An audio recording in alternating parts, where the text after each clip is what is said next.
So just to make this a little bit more coherent, this video is me changing the fuel pump in this car. I think technically maybe before I actually had bought the car. It had an access port installed that the previous owner had just installed, and it was he said it just like felt really slow at first, and then he installed that and realized that it was pulling timing a lot and looked like it was running lean at odd times, like not just at wide open throttle but also at like part throttle, and even like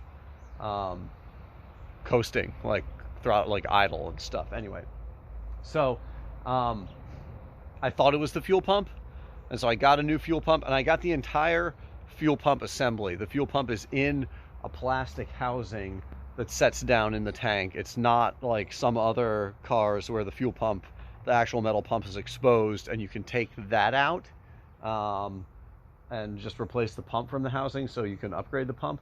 With this, the pump is a part of this whole plastic canister that's really annoying to take apart and put back together and get at and stuff. So upgrading the fuel pump is kind of a hassle in these, and I'm not going to make this car really fast, so that's why I didn't upgrade the fuel pump. I just went ahead and put a factory fuel pump in here to make it easy.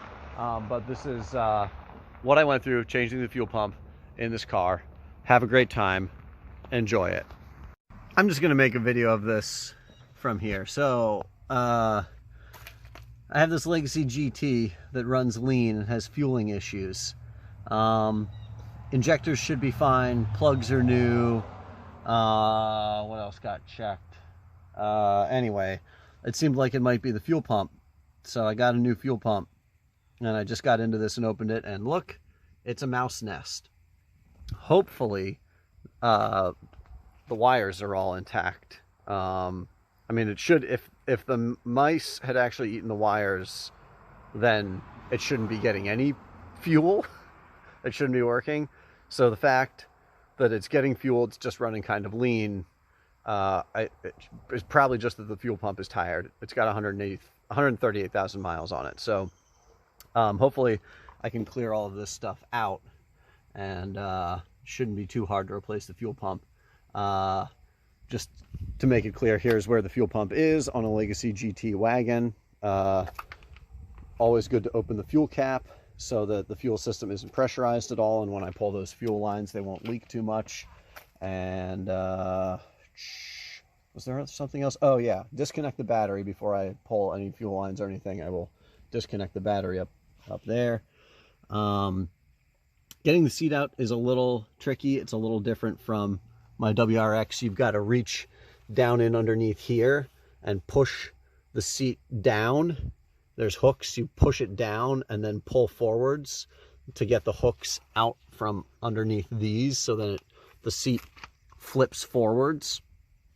And then there are little metal loops that stick down into these plastic pieces, and you have to push this tab forward, and then you can pull the metal loop up and out, and that's how you get the seat out of the back of these Legacy GTs. There it is. So now I'm gonna dive back into I guess just trying to clean all of that crud out of there, because I don't want to get anything obviously into my fuel tank. So probably a large portion of this job is just going to be trying to clean all of this crap out of here with needle nose pliers. I'm doing it in a driveway, so I don't have a vacuum or anything. So it's just going to be bit by bit.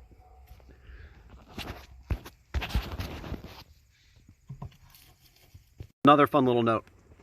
The new fuel pump assembly doesn't come with the fuel line quick releases, the little clips on it. These little guys here, so you've got to pop those off, and I think this will focus. So there's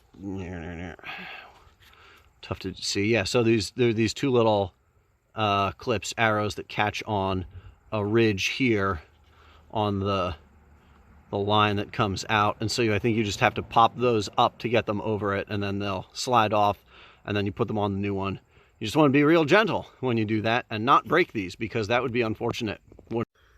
Okay, I just learned something interesting. So this metal, I don't know, retainer, I guess, whatever you want to call it, has to go back on, you know, like in this orientation.